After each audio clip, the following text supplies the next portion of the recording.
I cut out the beginning. All right, we're with Michael Williams, aka Mikemetix, aka lacrosse legend, back in the day. Yes. All right, let's start this off. How did you get started as a DJ? Like, what influenced you to pursue a career in music? So I guess if you think about kind of the I guess there are two different parts of that. So part of it is being a DJ.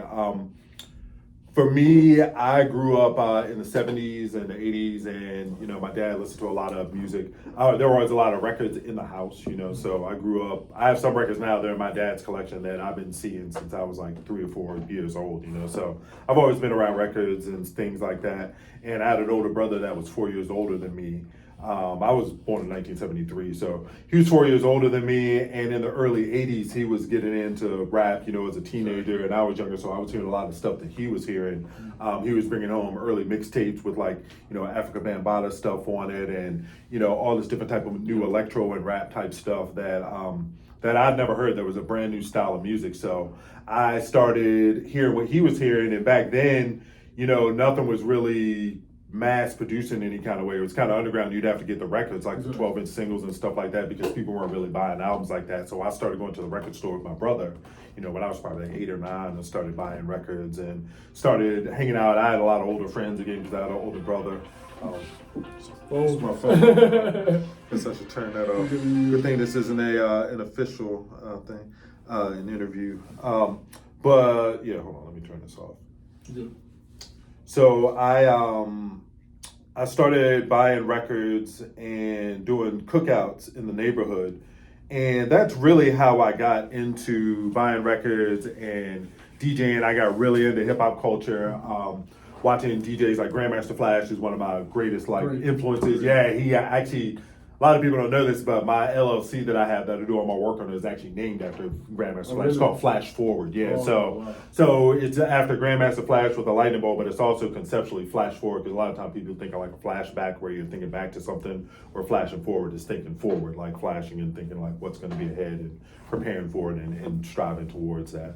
So yeah, as a DJ, that's how I got into it early. So to kind of bridge to your second part of how I got into music, even before I was a DJ, I was playing piano. So again, I had a brother who was 4 years older. My mom had us playing piano, I guess when he was 9 and I was 5. Just take both of us there. Did you say that was your influence growing up? It was, but oh yeah. My older brother, yeah, he was a huge influence on me in a lot of different ways. And I kind of expand on that a little bit later too. But yeah, musically, 100%. Because we both ended up going to a private school, and he was listening to a lot of stuff, like a lot of reggae stuff, a lot of punk rock stuff, like at an early age in the early 80s when a lot of that stuff was coming out. So I was hearing a lot of things that he was hearing as a teenager, but that was kind of added into me, and then also hearing all of this new rap stuff. But, you know, I started off when I was 5 playing piano. Played for a couple of years, really hated it, just hated piano lessons, and my mom was always like, you're gonna regret like not taking piano lessons. I remember doing piano recitals, and I hated it. So I guess I probably did that for like a year and a half. So then in elementary school, probably around 4th or 5th grade, I started going to a gifted and talented school in Virginia Beach. So you would go to your regular public school for 4 days, and then you would go to this other school 1 day a week. So there were all these kids from different schools, and there was just different kind of curriculum, different kind of stuff like that. So there they had a music program. So there, the first year I was there, I started playing saxophone. So I played saxophone for a year. Then I also played cello for a year also, like as part of that program. And it was just a better environment because I was around my friends and stuff like that. It wasn't just me with like a lot of different stuff too. So. Yeah, and that's kind of something that really influences me now, and how, because I do a lot of youth education programs, and that's really one of the things that I really emphasize with kids in the music, is that I put them, like, we'll have like an hour, and I'll have everybody move from different station instrument to instrument for like 10 or 15 minutes, so they can kind of experience and see kind of what each one's like a little bit. It was like, okay, now that you've been through all of them, which one of those do you think you might want to spend more time at and learning? So you give them a choice to be able to do it. And I think, you know, even thinking back to my mom, maybe if I'd been given more of a choice of what I was going to play as an instrument, yeah, you're going to play the piano. But I will say, first of all, I will say she was right. When I was in my 20s, I was like, damn, I wish I kept playing piano. So I went back and started learning again, kind of relearned a lot of stuff, and still had a lot of my original dexterity from when I started playing. But yeah, I called her in my 20s, and I was like, yeah, I need to talk. I was like, Mom, just so you know, you were right, man. I wish I kept playing. Yeah, exactly. She was like, well, I knew you would. And but piano is one of the best instruments to be able to play because it really translates to a lot of other instruments very well, a lot better than a lot of other things do. But yeah, so that's how I kind of got into music, is just really being exposed to stuff at an early age through elementary school. Then when I got into middle school, I started going full time to a private school. I got more into like classic rock and stuff like that. So I taught myself how to play guitar. So because I had a lot of friends who play guitar, so I was playing like Led Zeppelin and Grateful Dead and like all this different stuff, REM, Rush, just all this different stuff that was big in the 80s. But I was also still listening to hip hop stuff, listening to Public Enemy. And then I ended up coming to VCU in the early 90s, and my roommate, my freshman year at VCU, was a bass player who played a punk rock band. So I started going to shows with him, and I'd never really been in that scene before. So I ended up being in a punk band for a little while, like singing in a punk band with like some friends of mine and stuff like that. So yeah, that's it. My path has been, very musical in a lot of ways, and nobody in my family is like specifically musical. Like I said, definitely not my immediate family. I got some cousins that are kind of musical, but yeah, it's been a cool journey for me personally, just kind of experiencing all this different stuff, learning all these different instruments, and still doing it now. That's great. That's great. Wow, that's a lot. My next question, how do you think your work has helped evolve the number of Black audience in the local area? I think, one thing I would say, I've been in Richmond in kind of two different periods, I would say. I was here like when I came to VCU in the 90s, and then I left for a while, lived in Philly for a while, and then I came back in 2007 and been here since then. Mm-hmm. So I've definitely had a lot more cultural influence, I'll say, in the second half that I've been here, since 2007, so I kind of focus on that. But I think one of the things that I've always focused on doing as a DJ, as somebody who's been established in the DJ scene even from being here in the 90s, is being able to give the opportunity to give other DJs a platform to be able to come out and do stuff. So I've always known a lot of DJs, and even when I left and came back from Philly, a lot of the people that I'd known from the 90s, a lot of them owned bars, a lot of them were managing venues and stuff like that. So I already knew all these people in the community that were doing a lot of the places. So part of what I would do is, like I said, I'd put DJs on. A lot of the time I have a lot of artists that paint with me also. I ask people to come out, so they can promote themselves, they can sell their artwork and things like that. Been involved with a number of different Black cultural festivals, like Africana Film Festival, which is in its 7th year now. I've been the sonic curator for that for about 4 or 5 years or so, kind of regulating some music for them. So part of it is, some of it is the things that I do personally, like events that I put on, but I also try and offer my services primarily as like a DJ and as an audio curator and somebody with knowledge of a lot of different types of music to different, Black artists and Black cultural events in the city. So that makes sense. What do you think sets you apart from other DJs in the local area? I think one of the biggest things for me, is the selection of the music that you play, and your knowledge of music. And for me, like I said, I've always listened to a lot of different types of music. I think particularly a lot of the younger DJs now that I run into, a lot of them grew up listening to rap music, and that's like 90% of like what they listen to. I was actually at a venue last night, and the DJ was all rap. And that's what. Do a lot of different stuff. And it's unfortunate because there's such a wide variety of Black music, both currently being released that people don't hear, that people aren't exposed to, and also older stuff too, that people don't. They're not exposed to, and a lot of it is about exposure. So I think part of it is, having cultural value and trying to get people to understand that there is other music out there that they aren't hearing, particularly older cats. Like once you get to my age, most people, I think they say like 35 or 36 people, it's like they shut off the new music altogether. It's like, well, back in my day, it was all that. It's like, no, there's a ton of good new music coming out now. Now it's almost like there's definitely too much music now. You got to fight through so much stuff to find the stuff that you actually like. A lot of people get frustrated because they keep hearing stuff. I don't like that. I don't like that. There's different ways to hear it too. It's not just the radio. Exactly. And I think that can have its pluses and minuses too, because I think a lot of the time the algorithms can feed you things that are kind of similar, when sometimes you need something like way out left that's gonna like really jar you and be like, wow, that's really kind of different. But a lot of times it's about hearing music in different types of music in good environments where you're having a good experience, you know. So like for example, and then we can go into the next one, but you know, I've done a lot of electronic music events, you know, where it's you know, house music or techno and stuff like that. But a lot of the times when I do it, we have live drummers that come out also. So there's like the live percussion that goes with it too. And what it does is it brings people in who may not necessarily normally like house music or techno music, but it has the live drum element and the real kind of native, like kind of Adam or African kind of root element to it that they can relate to a lot more. So it kind of pulls people in and they're like, oh wow, I can kind of relate to this a little bit better. So a lot of times it's about making things accessible to people that may not have been accessible to them otherwise. And I think that's what I really try and do a lot of the time when I'm spinning music, is trying to put people on one of the things that they may not be doing. I got you. Could you share like a memorable moment or any event from your career that had a significant impact on you think? Yeah, I think there have been a variety of different ones. I will say in 2001, which was kind of like right in like the middle of my music career, I guess, to some extent, or at least in the early part.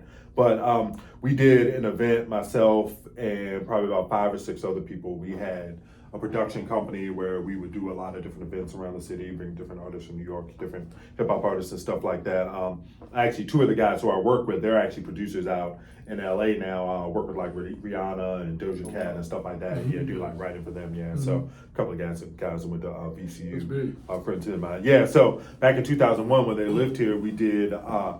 Used to do all these small events. We were like, hey, what would happen if we did kind of like a hip hop style rave? You know, where you have like all these different rooms, because the raves were kind of big then. That was getting kind of down to the slower part of it. Yeah. But having these big events basically where it's in a big warehouse, you got different rooms with different types of music going on, all that different stuff. So we put a big event like that together in the city in 2001, and they're probably. Nobody knows exactly how many people perform there, but I have a flyer that we have. And a flyer has probably about 40 different artists on it, I would say, you know, that all performed in one night through like these 5 different rooms that we have. But there are even more that were on the flyer. There were at least like 20 or 30 more. So that's still the biggest like one night event like in the city of Richmond's history. I've asked other people, and I've been around for a long, and I've asked other people if they know anything about it, and nobody's been able to tell me it's bigger than that. So that was a really big thing. We had a lot of popular hip hop artists from here. We have people from DC. We have Baltimore. A couple of artists from New York. Yeah, exactly. And actually, Matt Skills, who was a professor here for a little while, he performed there back in the day. But yeah, he was a U of R professor for a couple of years. I think he might be coming back like next year, but he's touring all over the place now. But yeah, he's one of the big MCs out of Richmond. That's awesome. Yeah, definitely. What are the ways you engage like with your audience during your sets? Like, how do you read the crowd? Well, it really depends. So I have a couple of different ways that I DJ. So I DJ on the radio also, which is very different than DJing in a venue because you don't see anybody. Yeah, exactly. So ain't no reading anybody really, you know, unless somebody's calling up, like, you know, going out of their way to say they really like it or really hate it. Well, people definitely called up and said they like it, you know, and sometimes people I know will call up and be like, yo, what's up, man? I'm listening, or I'll get a text from somebody or something like that. I've never had anybody call up and say they like go out of their way and say, where's this trash you playing right here, man? Exactly. Normally that's what somebody would do. And you gotta be particularly bad for somebody to be like, let me break out my phone and actually call them and tell them. That's a lot of effort. Yeah, exactly. So luckily I've never pushed anybody to that limit. Although I have heard people complain about other things that have happened on there before. But yeah, so on the radio, obviously it's something where I'm kind of just presenting kind of a curated set of kind of what I think people might want to hear. And that's one of the good things about the radio is that I can play whatever I want to. I don't have to worry about trying to make people dance. I don't worry about people coming up to me, why are you playing this? It's really like the stuff I really get to play when I want to. But as far as like live stuff, I've been doing a lot more work for like the city and things like that. So they do a lot of events like community picnics and things like that, and kind of one of those things where you get into the network of working with like the city council people, and they want like a DJ, they'll recommend you to somebody else because they know you're not gonna go out there and play a whole bunch of crazy stuff. Okay. So part of it for me is making sure that I'm kind of making myself available in a lot of different ways and being able to understand, the situation that I'm going into. Also, if I'm in a crowd, DJing somewhere, I have to read the crowd and also understanding what they're coming there to hear also, because I play a lot of different stuff. So there may be one venue that I play where I play house music, but if I play hip hop there, people be looking at me all crazy. Where if I go to the other place, So you change based off what they're coming. Yeah, well, and what the venue is a lot of the time, because venues have certain like themes that they do different things, and then I have certain events that I do also. So, like I said, there are a lot of different ways to do it. The same way that some DJs will tell you that you just need to play the hits. Just hit them with all the hits. But that's not really how I DJ. I'm more interested in playing dope stuff that. Maybe some stuff in there that they've heard before, but then every once in a while, like, yo, what is that? Dude? Like I ain't never heard that before. Like, what is that? So that's kind of what I aim for. But a lot of people. Think there's plus and minuses to that? Oh yeah, 100%. Yeah, because and again, you have to know where you are and know what the crowd is and where that can go. Because if they just trying to hit hits, they'll be dancing. You play something they don't know, and people like literally stop dancing and look at you or sit down and. Somebody like ready to roll up on you because you messed up this group. Yeah, exactly. And I've seen some people crash and burn doing that, man. And I tend to not do a lot of events that are I guess kind of what I consider top 40 events where people are trying to hear like all the more popular stuff. Yeah, that's just I mean, like I said, I listen to a lot of new stuff, but I don't I don't listen to every single thing. Although there's good stuff in every genre that I like, but can't really DJ everything. I guess you can, but I don't. So. But usually, if I'm doing hip hop stuff, I'll throw some new stuff in there. But I like classic stuff. Yeah, exactly. I like lyrical stuff. Basically, I like cats with good lyrical content. Exactly. Rap stuff. So. I think that separates you too from other DJs too. That's another key factor right there. Yeah, exactly, 100%. What do you think is the most challenging gig you've ever encountered? It's funny. It's funny. I've had a couple of them, but there is one that stands out. When I was in college, and it goes exactly to what we were just talking about knowing the crowd and being prepared. And things used to be a lot different before digital DJing came along. Because with digital DJs now, you can have 5,000 songs like in your laptop. I mean, literally, you can have 20,000 songs in your laptop, like all the biggest hits. Every week they got services that you can go to where every week they'll give you the top 100 songs that were on there, so every week you get a new stuff. Whereas back in the day, you had to buy the records, like you had to have the money to get the records, and you had to have the right stuff for whatever crowd you had. So there were a couple of gigs, and one in particular at VCU, I think it was at the VCU Commons, but it was it was like a fraternity sorority mixer, man, and me and my homeboy did it, and it was just terrible, just horrible.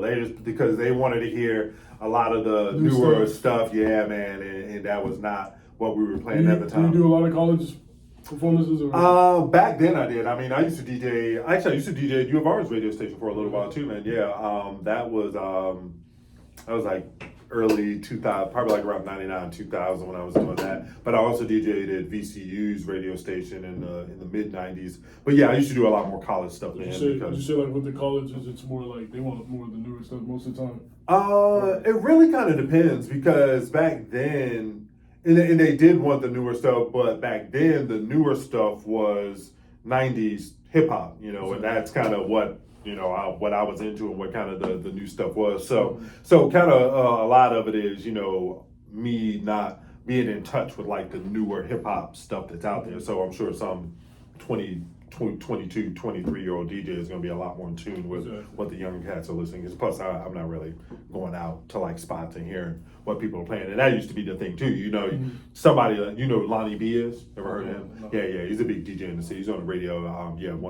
One of my mentors, definitely one of the dopest cats in the city. Super cool dude too. But I used to go to his sets and hear him. What is Lonnie spinning? So okay, he rocking this, and you see how it works in the crowd, and then you go out and kind of what records you need to get or whatever. Yeah, exactly. You can add into your set and whatnot. So a lot of it is research and also go and see what other people are doing, and Richmond is Richmond, the DJ community of Richmond's always been pretty cool with each other. You know, it's never been really cutthroat. Like when I lived in Philly, it was real kind of cutthroat. Competition. Yeah. Well, one of the reasons there's more competition is because there's more money involved up there. Yeah. So, you know, you up there, you got people making, you know, $700-800 a night a gig. So you come up to me, like, yo, what's up, man? Yo, can I sit in with you? They're like, nah, bro. It's like, nah, you ain't coming in here and getting into this gig, and then next thing you know, they calling you instead of me to come in here. Yeah. But here, you know, you might be making a little bit of money, and somebody wants to get on. More DJs overall over there, or?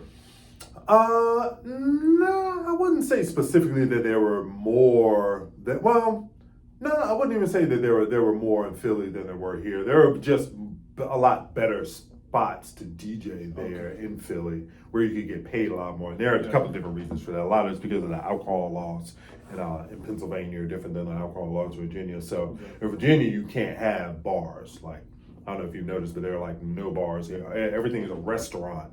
That is like, you know, they might have a club in there or something like that, but all of them serve food like primarily. That's part of like the alcohol rules in the state of Virginia.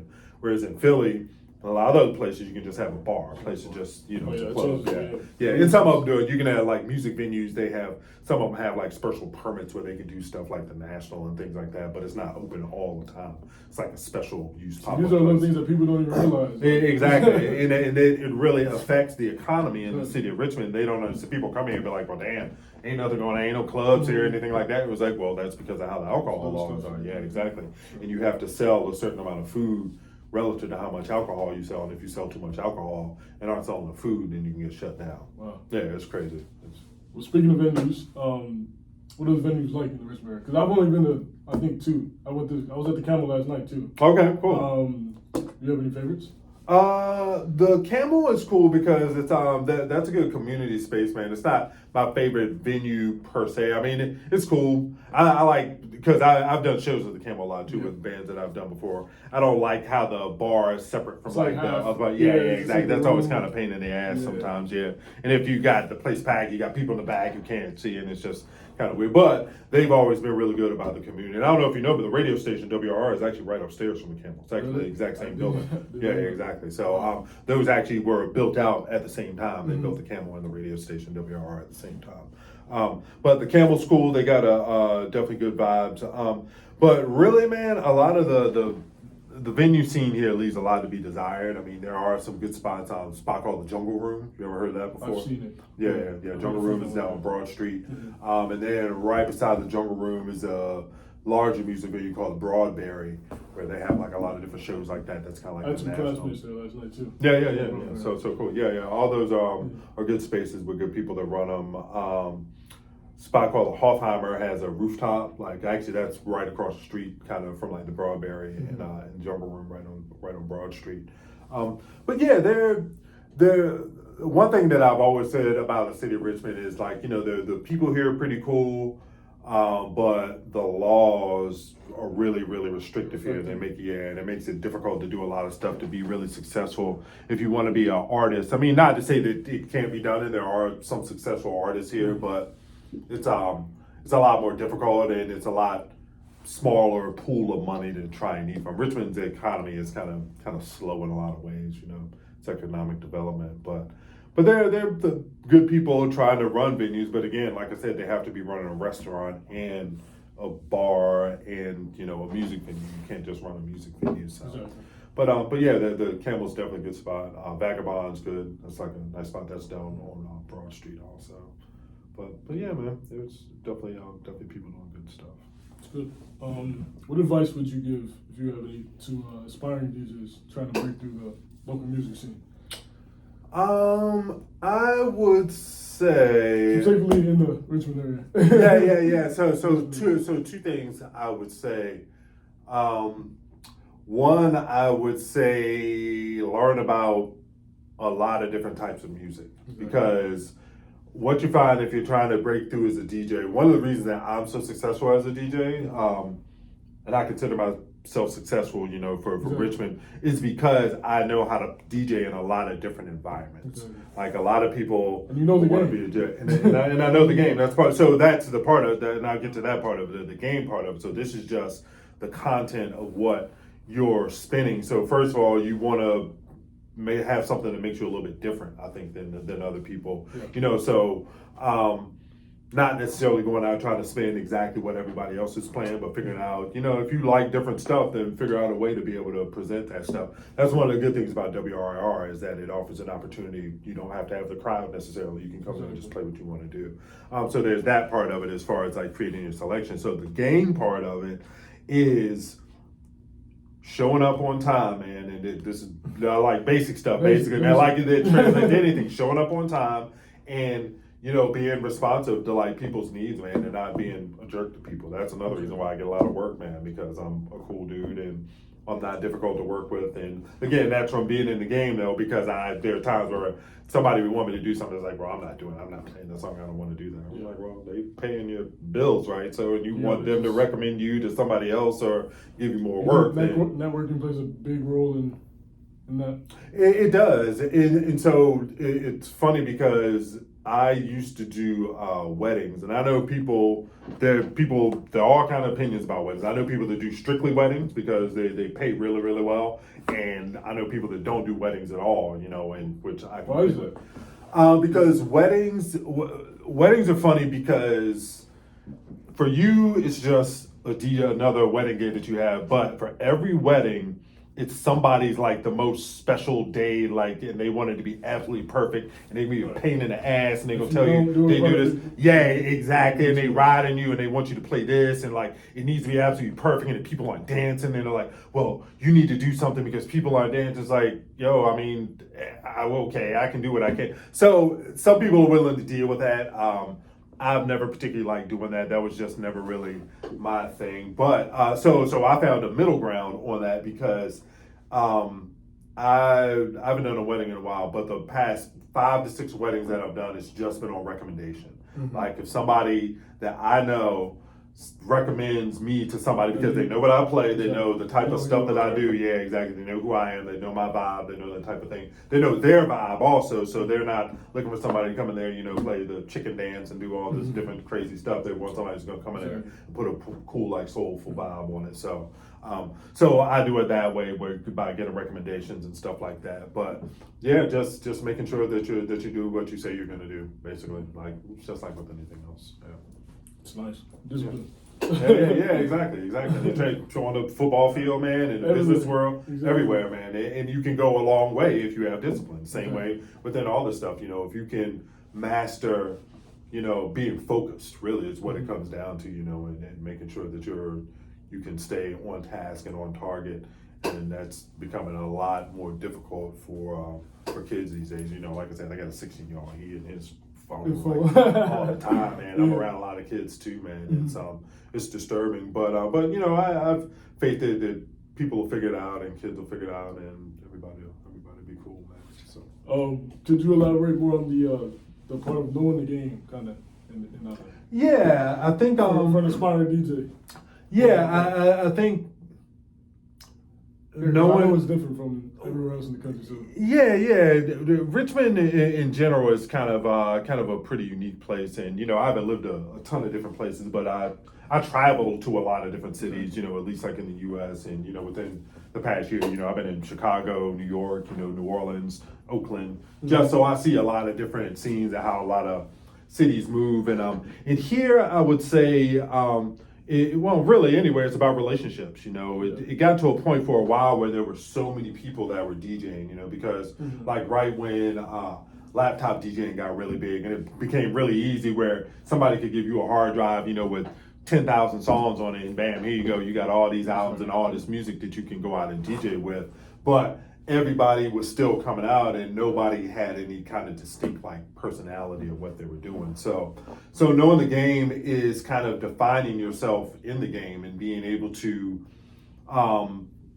understand how to navigate based on what you're trying to do, and again, this applies to DJing, but it applies to a lot of other things also. So knowing your skill set, knowing what you're good at, knowing what you're not good at, right? And being able to be honest, to get honest assessments about yourself. And that's always going to help you because that's going to help you be able to negotiate and put yourself in positions where you can be successful. If you constantly lying to yourself about, oh yeah, I can do this, and putting yourself in a situation and you keep failing, not only are you getting negative feedback, and sometimes that can be good, but a lot of times you're burning bridges or you're getting a bad reputation because you're acting like you can do something that you can't. So like I've had people say, or I've seen somebody be like, oh yeah, I need a hip hop DJ to come out and do some stuff, and somebody will come out and they're playing like Will Smith and like all this different stuff. And I mean, it's kind of cool, but it's not somebody who really knows like the culture and stuff like that, So you just got to be make sure that you know who you are, know what you're good at, and make sure that you're living up to who you can be, man, and your potential. That's a big thing. That's a big thing. All right. I think that's pretty much it. Any Cool, closing thoughts? Any shout outs? Any social media platforms you want people to follow? No, I mean I'm out there, man. I actually kind of been working a lot more on visual art now. That's kind of where I've been directing a little bit more of my energy. Because we didn't really get into it too much, but I played in a lot of bands and stuff like that before, and really put a lot of my time and energy into music. I've done stuff. I've done theater production, music for theater production at the Modeling Center here before, and things like that.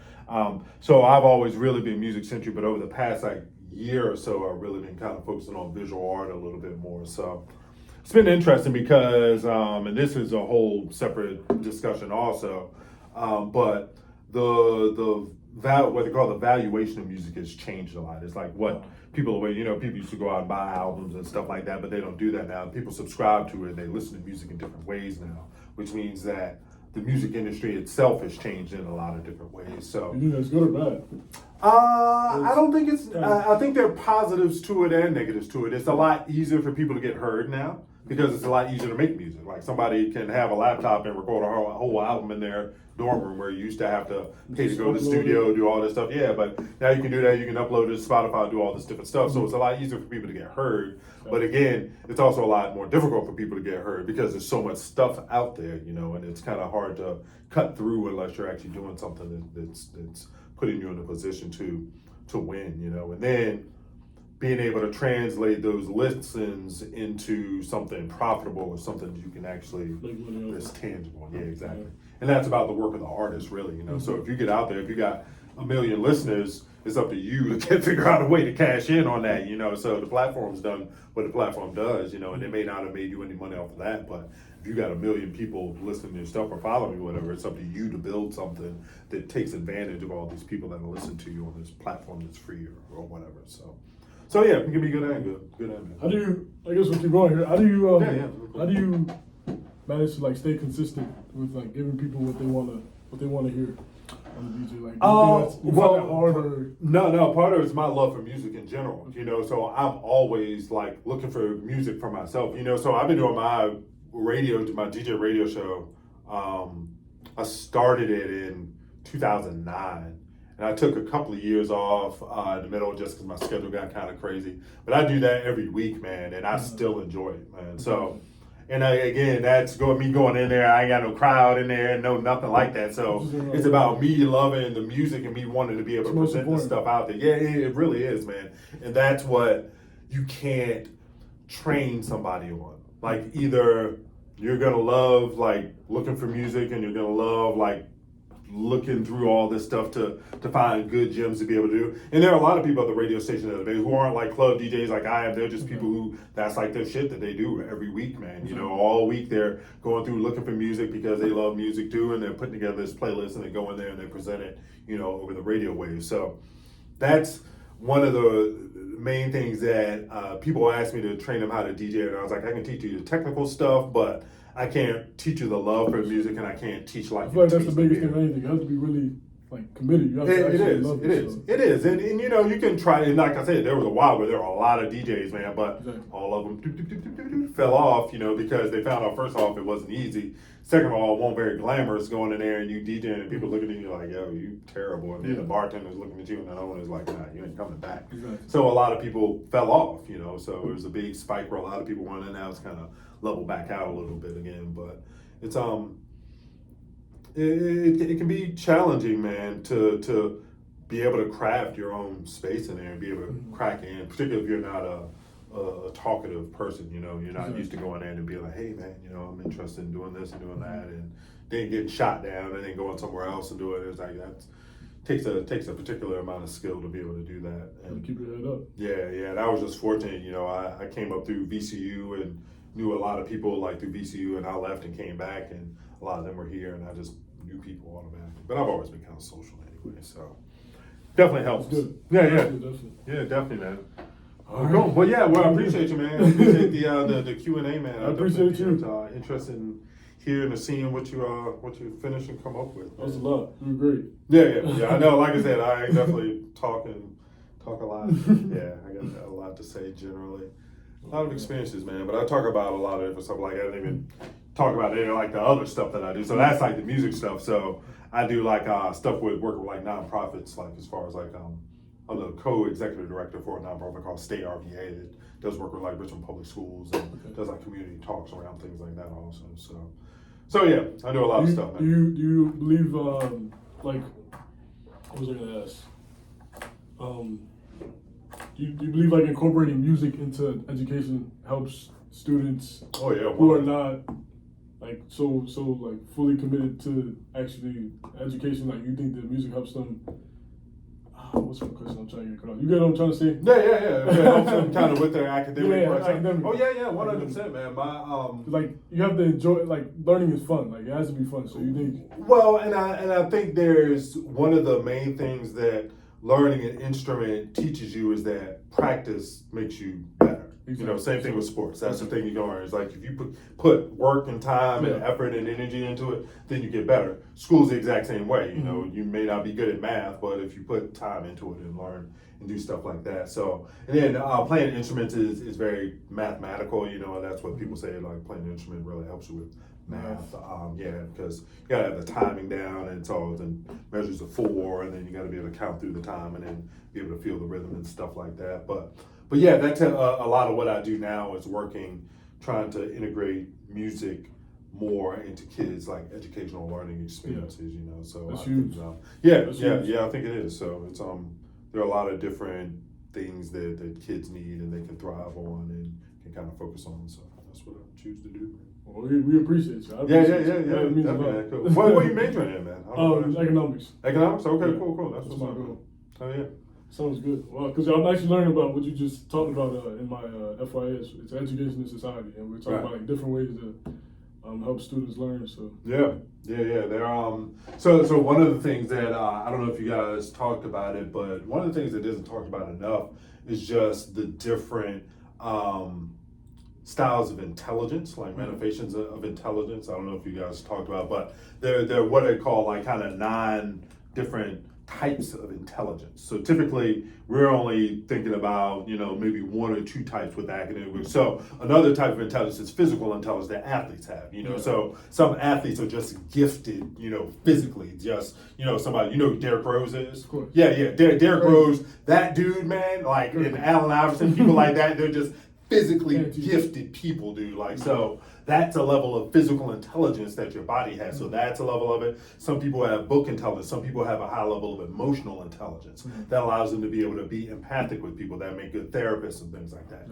So that's something that I think is underemphasized a lot. So I was a psychology major also. That's one of the reasons why I know about that. We talked about that a lot. Because if you start thinking about tapping into each individual person's type of intelligence. Like I said, we're in school, we're trying to fit them into like 1 or 2 like types of intelligence and then rule them as stupid if they can't do like these like 1 or 2 or 3 types where there are all these different ways that you can manifest intelligence. So music is one way that can be manifested also. So they may not be able to, do stuff in books, but they can manifest it that way, man. CJ Stroud, man, he's one dude, man, they were giving him shit about not being able to do well on the test. Yeah, that dude came out and just, everybody's like, oh shit, dude, like. Now he's balling. Yeah, balling like on it, like MVP conversation level, man. So, I mean, like that in and of itself, man. I mean, nobody thinks he's stupid. It's just some people excel in different levels and we have to be able to acknowledge that, man. I'm sure he's making more money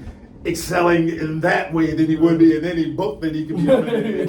What is he, 22, 23 years old? Yeah, he's good for life. He is, man. Yeah, he's doing. I'm happy that he's doing as well as he is, man. That's great. Cool, man. Well, you said y'all headed to Albany, man? Y'all got a game out New York, cold, yeah, tomorrow. Who's that? It's a playoff game. Oh, wow. Who against? Against Albany. Albany? Yeah, Okay. against Albany. Yeah, Okay, against cool, Albany. man. So Should be a good game. Hell yeah, that's what's up, man. Yeah. I'm excited. Yeah, that's cool. Well, I'm glad you get me experience, man.